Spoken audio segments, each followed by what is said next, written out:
So the one guy that didn't make it at the end there was CJ. He had a knee, so we'll see what that looks like, and we'll take it from there. But I told the guys in the locker room, and I'll reiterate it, is just this is a special group.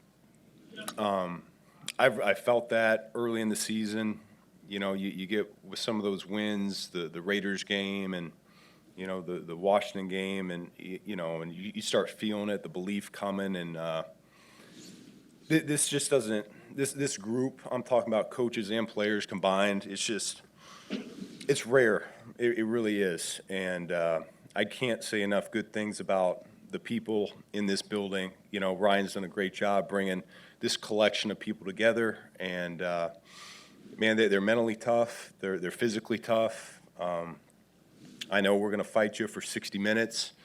And in a game like that, even though the odds are against us there that late, we're going to keep on swinging and make some plays when we needed to. So I couldn't be more proud of the group. I mean, I'm very fortunate to be in the position I'm in, coaching these guys, and not something I take for granted. So I'll go ahead and open it up from there. That final pass to DJ come to life from the origin stages to being executed there on the final play. The final play, yeah, I mean, that was one that we put in.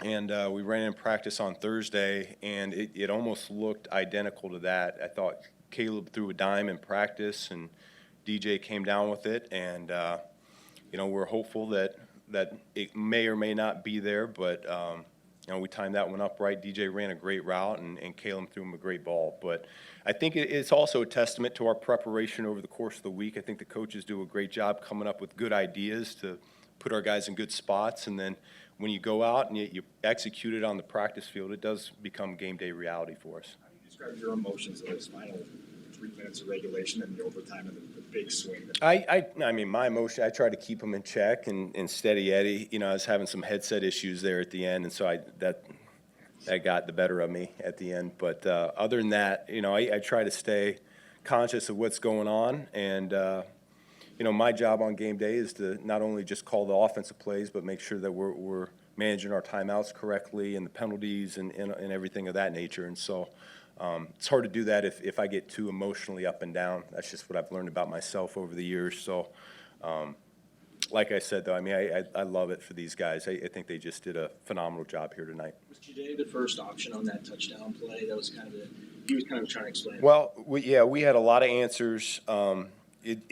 That's one of those plays that we felt like, depending on the coverage, it would change who the primary receiver was going to be. And so the play before, they cover zeroed us, and Caleb was aware of that, and they came back on fourth down and did the same thing, cover zero. And on that particular play, Jide was our zero answer. What was it like seeing a guy like that, where he hasn't caught too many passes this year, just him coming through there and Caleb coming through with the blitz, with the pressure? What was that like for you? Yeah, I mean, I that's why we do what we do over the course of the season, though. And I know to the people that haven't been in the building, it's like, oh my gosh, you're going to the undrafted rookie on fourth down. Well, we see what he does every single week. We see how he goes about his business. There's a reason why we didn't want to expose him to the waiver wire and someone poach him after the preseason. We see a bright future for this guy, and he's done nothing but steadily improve over the course of the season. The coaches trust him. Caleb trusts him. And so when it's a big moment like that and you're not sure exactly what coverage they're going to be in, as I described the play, anybody could get that ball depending on what they call. I had a lot of confidence that he was going to come down and get it, and so does Caleb. So that's where we're at as a team right now. I feel like everyone trusts that whoever's out there on game day, they're going to come through for us. It doesn't matter who it is at this point. Field goals were a premium for you guys. What was your reaction to how Cairo handled the gusty conditions? He did a phenomenal job, and I think that's a big asset for us. He's been here. He understands that wind. He does a great job in practice. He gets a lot of time on task with it. I thought he handled it really, really well, and huge reason why he got a game ball. What went into the decision to go for the extra point on the tying TD rather than 2 point? Well, 2 point conversion percentage is under 50%, so I felt like we had a above 50% chance to win it in overtime. When you see Caleb's resilience, when you see tonight, tonight and a lot of other games where he's not producing a lot for a while, and then he really finishes with a flourish at the end. What do you think that says about his long-term potential? I think, it's hard for me to comment entirely on his performance just off the cuff like this, but he came through and he always makes plays when needed. He's clutch like that. We'll go back, we'll look at anything that we could have done better over the course of the game, but I thought he always keeps a level head.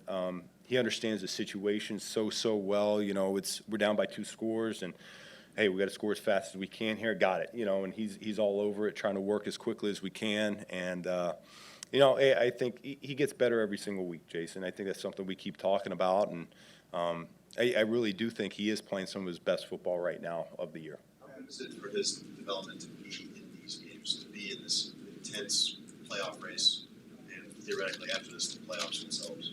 Yeah, I mean, I think it's good for our entire team. Hey, we got a lot of guys that don't have playoff experience or don't have, meaningful games in December experience, right? I mean, it's when you look at it, and so it's a little bit foreign territory for a number of them. We talk about keeping our poise and what it takes to win these games, and I think we're going to continue to get better and learn how to handle them. What I wasn't happy with here today were the number of penalties we had. We had a couple of those, 15-yard variety that I thought we could have, done a better job just making sure we didn't commit those, and that would have helped us a long way. And again, especially with the weather being the way it was, every yard mattered in a game like this. So overall, though, I think they handled it really, really well. The opening drive ended with that play that snap over Kyle's head. What was your thought process of going to that particular play and what you were trying to get done? Well, yeah, I mean, we got our short yardage plays during the week, and that was one that felt strongly about, obviously. And probably last thing in my mind was that the ball was going to go over the head. What made you feel strongly about that, given that was not something we see every week from you guys there? Just what I saw on tape and what it looked like in practice during the week. And you The have belief been, for this team, you described it as rare. What makes this group special in that regard, the ability to stay believing through the end of every game? Yeah, I don't think I've been around a team that just, when it's this late in games, just they don't bat an eye. You don't feel any despair on the sideline from any of the phases. You might feel it in the stadium a little bit. I could feel the fans kind of coming to life again, once we got a little momentum going in the fourth quarter. But our guys, they don't miss a beat. They just keep plucking along, and they know good things will come if we just keep on swinging away. And speaking of that, you've now been through a full season of Bears-Packers rivalry. What are your reactions to it now, and how much can a game like this add juice to the rivalry when Chicago hasn't had a lot of success recently? Yeah, no, I mean, this has always been a big one.